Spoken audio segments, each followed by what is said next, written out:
ये आकाशवाणी रायपुर है। प्रादेशिक समाचार बुलेटिन के साथ मैं शुभ्रा भट्टाचार्य।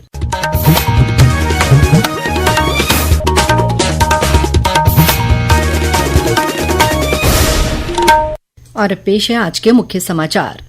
प्रधानमंत्री ने आज जम्मू कश्मीर में दुनिया के सबसे ऊंचे रेलवे आर्क ब्रिज चिनाब पुल और भारत के पहले केबल आधारित रेल ब्रिज अंजी पुल का किया उद्घाटन। चिनाब पुल में भिलाई इस्पात संयंत्र के स्टील का भी हुआ इस्तेमाल। सर्वोच्च न्यायालय ने राष्ट्रीय परीक्षा बोर्ड को नीट पीजी 2025 की परीक्षा 3 अगस्त को एक पाली में आयोजित करने की अनुमति दी। बीजापुर जिले में 25 लाख रुपए का इनामी एक माओवादी नेता मारा गया। दंतेवाड़ा जिले में आज 7 माओवादियों ने किया आत्मसमर्पण। और रायपुर के इंदिरा गांधी कृषि विश्वविद्यालय में आज से शुरू हुआ 3 दिवसीय राष्ट्रीय आम महोत्सव। अब समाचार विस्तार से।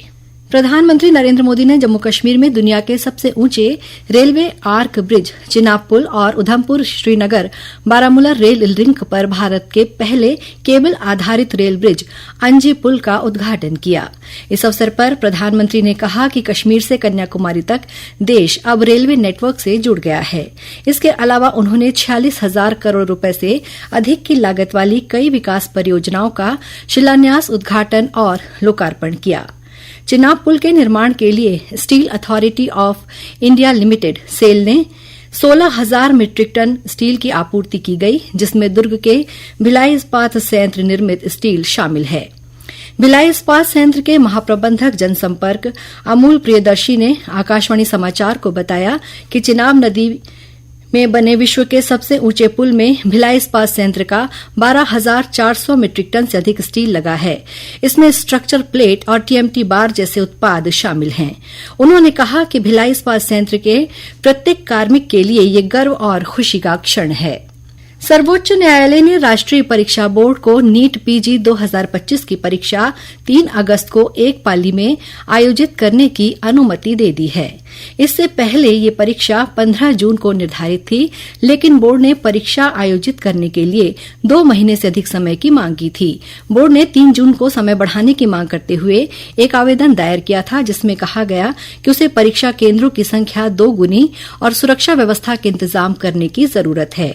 सर्वोच्च न्यायालय ने यह स्पष्ट कर दिया है कि नीट पीजी 2025 की परीक्षा आयोजित करने के लिए बोर्ड को इसके बाद और समय नहीं दिया जाएगा। केंद्रीय अल्पसंख्यक कार्य मंत्री किरेन रिजिजू ने आज नई दिल्ली में उम्मीद केंद्रीय पोर्टल का शुभारंभ किया।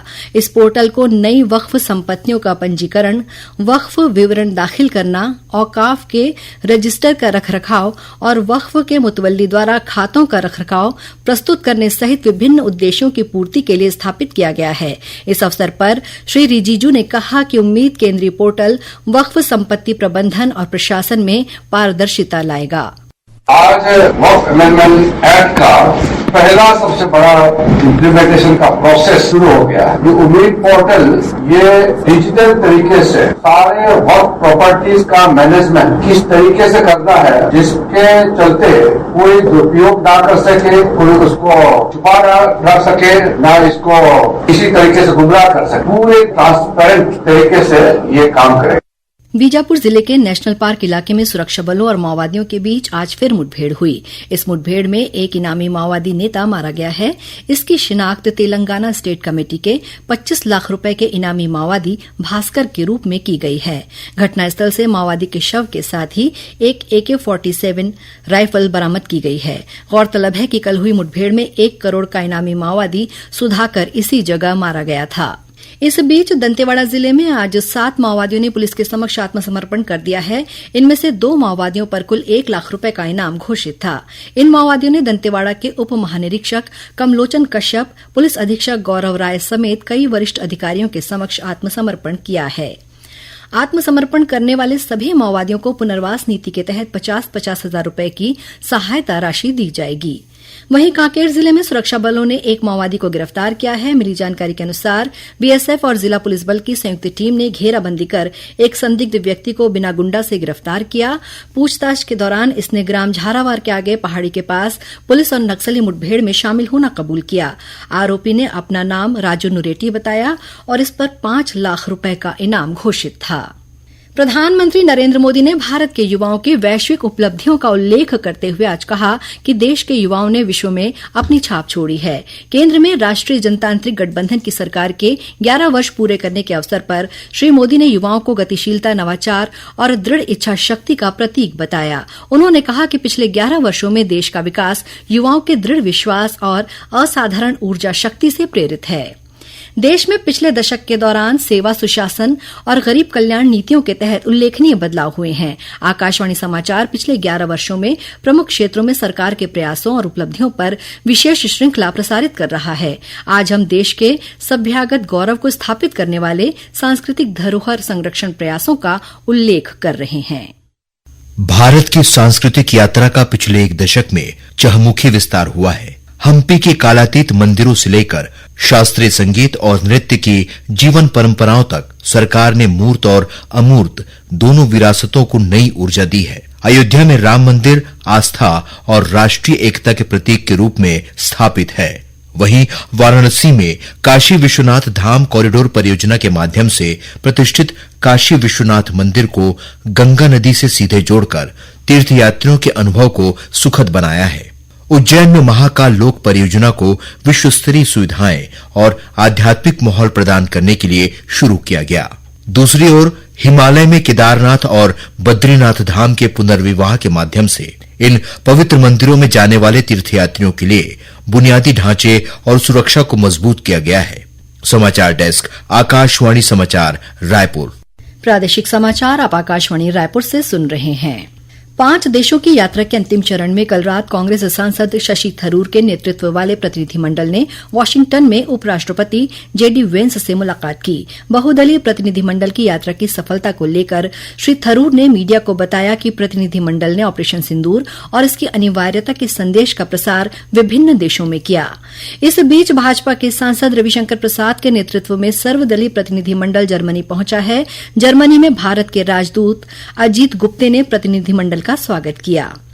आतंकवाद के विरुद्ध भारत के कड़े रुख का संदेश ले जाने वाले 7 प्रतिनिधिमंडलों में से 5 प्रतिनिधिमंडल विभिन्न देशों की सफल यात्रा करने के बाद भारत लौट चुके हैं। रायपुर के इंदिरा गांधी कृषि विश्वविद्यालय में आज से 3 दिवसीय राष्ट्रीय आम महोत्सव शुरू हो गया है। यह महोत्सव उद्यानिकी विभाग और प्रक्षेत्र वानिकी छत्तीसगढ़ शासन तथा प्रकृति की ओर सोसायटी द्वारा आयोजित किया जा रहा है। इसमें छत्तीसगढ़ के अलावा विभिन्न राज्यों के आम उत्पादक शामिल हो रहे हैं। आम की 200 से अधिक किस्मों और आम से बने 56 व्यंजनों का प्रदर्शन किया जा रहा है। इसके अलावा कार्यक्रम में आम की विभिन्न किस्मों की प्रतियोगिताएं भी आयोजित की जा रही हैं। विकसित कृषि संकल्प अभियान के तहत इन दिनों प्रदेश के विभिन्न स्थानों में जाकर कृषि वैज्ञानिकों की टीम किसानों से सीधा संवाद कर रही है।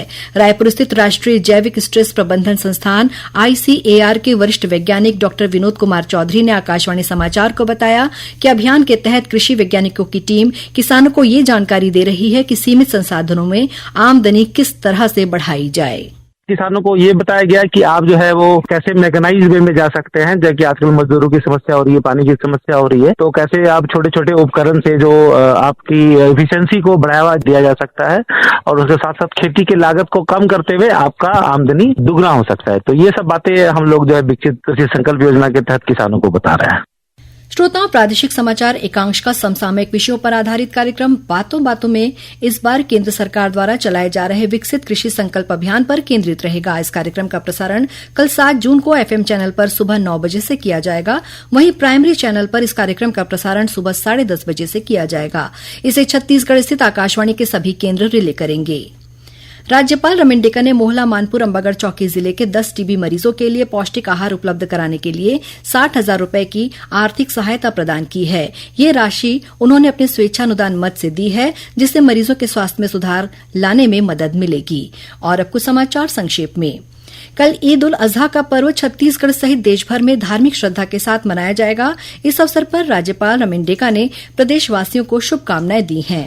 एंटी करप्शन ब्यूरो ACB की टीम ने कोंडागांव जिले में नायब तहसीलदार दिनेश सिंह ठाकुर को 15,000 रुपए रिश्वत लेते रंगे हाथों गिरफ्तार किया है। और महासमुंद पुलिस ने 2 अंतर्राज्यीय तस्करों को गिरफ्तार किया है। इनके पास से 2 क्विंटल 40 किलोग्राम गांजा जब्त किया गया है, जिसकी कीमत 36 लाख रुपए बताई जा रही है।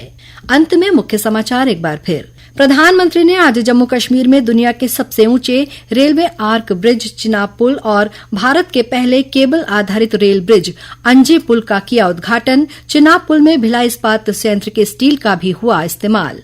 सर्वोच्च न्यायालय ने राष्ट्रीय परीक्षा बोर्ड को नीट पीजी 2025 की परीक्षा 3 अगस्त को एक पाली में आयोजित करने की अनुमति दी। बीजापुर जिले में 25 लाख रुपए का इनामी एक माओवादी नेता मारा गया। दंतेवाड़ा जिले में आज 7 माओवादियों ने किया आत्मसमर्पण। और रायपुर के इंदिरा गांधी कृषि विश्वविद्यालय में आज से शुरू हुआ 3 दिवसीय राष्ट्रीय आम महोत्सव। इसी के साथ प्रादेशिक समाचार बुलेटिन समाप्त हुआ। नमस्कार।